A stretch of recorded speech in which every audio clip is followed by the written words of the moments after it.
Hey. Time for another out-of-this-world story from our space. Love, the very essence that binds us, or breaks us. Today on our space, we delve into the raw and emotional stories of heartbreak, betrayal, and the courage to move forward. Our first OP pays it forward. My wife of nearly 7 years, 10 years together, to replace me. Well, my wife of nearly 7 years told me 2 days ago she was seeing a guy and had been for about 8 months. I had my suspicions, especially recently, but I held her to a high moral standard and never thought she could be capable of doing something so horrible and disrespectful. During this 8 months period, her and I had drinks, dinner, etc. with this guy. He is a coworker who conveniently had just got divorced and who I had considered a friend. So here we are having dinner, drinks, hanging out, and the whole time my wife and him were putting on an act like everything was normal. I told her that as of that day, either he's dead to you or I am. And then the crushing blow came. She says she wants to continue seeing him. She says she loves me and loves him. I asked how she could equate almost 7 years of building a life, love, and relationship to an 8-month affair. She couldn't answer that, but she said she was sorry that she hurt me. I told her if she was truly sorry, she would have broken it off and put her attention on us.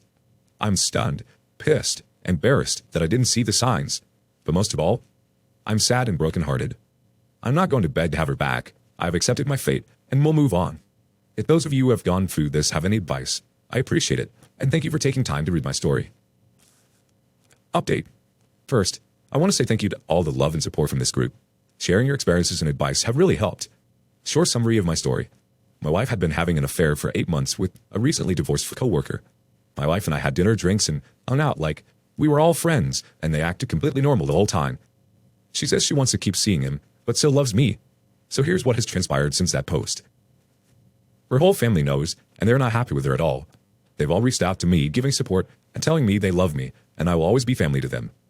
Her sister is pissed and doesn't even want to see her. She's claimed that after we divorce, she will not be anywhere near this guy, nor bring her son around him. They have been really close as sisters, and her taking my side was huge. I've made myself unavailable and busy this whole weekend to her.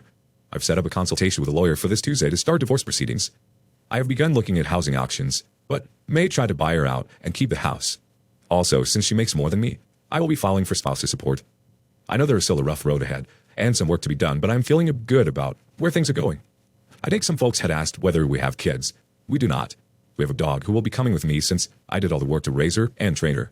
So, way less complicated and no reason for her to contact me after I'm gone. I couldn't have gone through these first 2 days without all of you on here, and I'm eternally grateful. I plan to pay it forward by sharing my story in the future once I have healed and helped others as you've helped me. Much love, Survivor fam. I will update as things progress. Another update. So for those that have been following along, my wife confessed on May 23rd of having an 8-month affair with her coworker. Even after confessing, she still professed her love for him and wanted to continue seeing him. So my response was to retain her an attorney for $5,000 and file for divorce. I will also be nailing her butt for alimony payments as well. Strangely enough, after I filed, she suddenly had an epiphany and came running back to me, wanting to make things better and work on a relationship. I told her I would think about it, but I wasn't sure. The only reason I gave her that response is because I want to keep her in good standing while I'm still processing this divorce. But let it be known that divorce is happening and there's no going back. It's a final decision for me.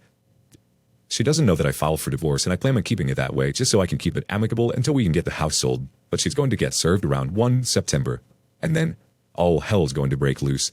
But it doesn't really matter to me. I've made my decision. I plan to move on with my life, and I suggest anybody else who's been in this situation do the same. I will keep you posted as more progress happens. Honestly, she probably realized that you were thinking of a divorce, as she had more to lose, and that's why she came crawling back. It would be absolutely gutting to think that someone you've been with for so long could just go ahead and throw it away for some 8-month stint. You know if you were actually to take her back, that she would never truly stop seeing him. She's already admitted to you that she loves him. Next update. So it has been a while since I've updated everyone, but I've made some really good progress. My soon-to-be ex-wife and I have come to financial division agreement. My lawyer has now sent us back to CR2A farm with all of our financial division agreements on it. Now we just need to sign it and send it back in, and then it gets applied to the courts. Once I get the green light, either from the court or from my lawyer, I will begin putting up the house for sale. This has been a trying process just because I've been trying to keep patient through all of this, but I've received a lot of support from you guys, for my family, from friends. It's really helped me to make decisions and progress through where it needs to be. I feel better every day, and as more steps get taken care of, I brought LifeLock, so all my finances and credit card report and everything are all protected. And I've even had a few dates along the line just to create a distraction so that I'm not completely without social interaction. All in all, I feel pretty good. No turning back on my decision. And for anyone who's considering taking it from me, it's the best decision you ever make. I know it's not an easy one, but you have to stop and think about what's best for you and what's best for you going forward in your life. I would try to send an update once the agreement has been signed and once that we start moving forward with getting the house for sale. Thank you for everyone who's given me the support on here and who's been following. And I'm so sorry it took a while to get the updates, but I wanted to hit a major benchmark before I did so. The OP adds some more. I started dating as a distraction. I kept myself busy with golf, gym, doing things that I enjoy, and just taking care of myself, focusing on myself for once. Don't sit around and stew about your current condition, about what should have or what would have been. Make sure you keep yourself busy, doing what you enjoy and take care of yourself. It does get better and you do start to feel better as time goes on, and you realize that the choice was the right one. We have a couple community thoughts as well. First one says, OP, I hope you're good. English is not my mother language. Any update of your history? The OP replies, last update from OP on September 2nd, 2023. Hello, thanks for asking about my current status. I've completely moved out of my house, as is my soon-to-be ex. The house has been up for sale, and we have got a couple interested in buying it. The closing of the house should occur on September 14th, and then my divorce will be final on September 18th. As time has gone on, I have felt a lot better, a lot less stressed, and I do not for 1 minute doubt the decision that I made. While it was a tough one, and I do love her, I also had to look out for myself and ensure my own well-being. From the time that she told me that she had an affair to the time that the divorce will be final will be approximately 4 months. And while I labored the decision for a little while, I was quick to come to the conclusion that there was nothing left of a relationship. I'm still working through a lot of emotions, but I've come to the peaceful point in my life, and I'm definitely glad I made the decision to free myself of that toxic situation. Another update the OP made in the comments on October 17th, 2023. Thank you again for asking. It's been a while since I've actually come on here and posted. So the house is sold. I made $160K off the sale. The divorce is final, and we've closed out all financial transactions. I've made great strides emotionally, and I've also found an amazing moment to spend my time with. And for those of you who are on the fence or at a point where you're trying to make a decision whether or not you should lead your spouse over the cheating, let me be the voice of reason. It's hard in the beginning because you're questioning a decision. Do you think that maybe things will get better, that maybe they'll go back to where they were? Well, the truth is that it never goes back to what it was. They never go back to who they are. And the only question you really have to ask is, do you want to continue to be betrayed, hurt, and miserable? Above all, my decision came out of self-respect for myself and wanting more out of my life. It wasn't easy. It was not a simple process. It took a lot of work on my part emotionally and otherwise, and overall, I do not regret my decision. I also understand that everybody's situation is unique and that there are other circumstances that are involved, such as kids, which I didn't have to deal with. But I guess the best piece of advice I can tell you is really sit down and take a look at your situation and decide if this is where I want to be 5 years from now. Is this what I want in my life? For me, it was a great decision. It was an opportunity for me to start on a clean slate and to get out of a relationship that would have emotionally drained me and left me feeling worthless. Yes, the moment she said she loved someone else was the moment the chapter of your old life closed. You went through some serious betrayal, but you came out on the other side alive and well. A 5-year plan is a great idea and a great place to start. It can be really difficult to ask yourself the cold, hard questions, and not a lot of people can really go inwards to find those answers. The important thing is that you were looking out for you and continue to do so. And although you did love her, you did what was best and let her go. After all, you want someone in your life who's going to love you and not falter from that love. Someone who truly loves you isn't going to find love looking in someone else's eyes. What do you think? Up next, this cheater has a debt to be paid. Girlfriend cheated and wants to get back together. At the time, I was 23 male, and my girlfriend, 20 female, was together for 3 years, closing at 4 years, and we have a son together. Our relationship was great. We never argued and got along great. Never had any major issues throughout our relationship. I worked hard to afford our home and tried my best to make it to where she didn't have to worry about anything, just her son. She loved being a stay-at-home mom, and so did I. It all started with her wanting to work and make her own money, which I was all for it because the stress my job made on me, plus worrying about bills and food on the table, it would help me a lot. She wanted to babysit, even if it was only getting around $100 or so a week. Something is better than nothing. Take note, I reassured her she didn't have to, as I was doing fine taking care of it on my own. Granted, we didn't have much free money, but the bills were paid, and there was food on the table, which is what really matters. She understood and told me that she would feel a lot better to help me out and feel like she would be contributing more to our household. I reassured her that she was doing more than enough by taking care of our son, and for the most part, kept the house clean as she could, even with a 2-year-old around. That being said, we agreed for her to get a babysitting job, as she did rather quickly. And she met this guy with 2 daughters that needed a sitter Monday through Friday around 8 to 4, with making at least $300 a week. I said, "This sounds good." The week goes by, and he starts to compliment her on how well she is doing with his girls, and that they really like her, and also starts to hit on her. At this point, I did not know he was hitting on her, as I usually work a night shift around 2 p.m. to 11 p.m. Now, she did let me know that he was hitting on her after I got home that night, and I asked her if she let him know to stop, and she told me yes. So I wasn't too worried about it, because I trusted her, and she always let me know about these types of things. I'm not the type to search my significant other's phone because, as it was to show a sign of distrust between couples. Now her, on the other hand, always searched through mine, but I really didn't think much of it because I had nothing to hide. Anyways, another week goes by, and he compliments her more and hits on her again, and my girlfriend shows me the text. At this point, she hasn't responded to him, and I asked her again if she asked him to stop and to reassure him that you are already taken. On top of this, I'm aggravated at the guy because he hasn't paid my girlfriend for babysitting at all. It's been 2 weeks, and I've been paying for food for 2 more kids in my household that are not even mine. He keeps making BS stories, and I wasn't liking it at all. So another week goes by, and he finally pays her, and we're beyond hurting for groceries. So I tell her that's awesome. Now let's get some groceries. Also would like to note that he did not pay her the full amount owed, only $300, and he owes her $900. And I get that life situations can't help that sometimes, so I was lenient towards it. So we go to get in the truck for grocery shopping, and then the 2 girls she's babysitting said they don't want to go and would rather go to the pool instead. We have a big town pool that costs $20 to get into for all of us, and my girlfriend says we can go to the pool, then go get groceries afterwards.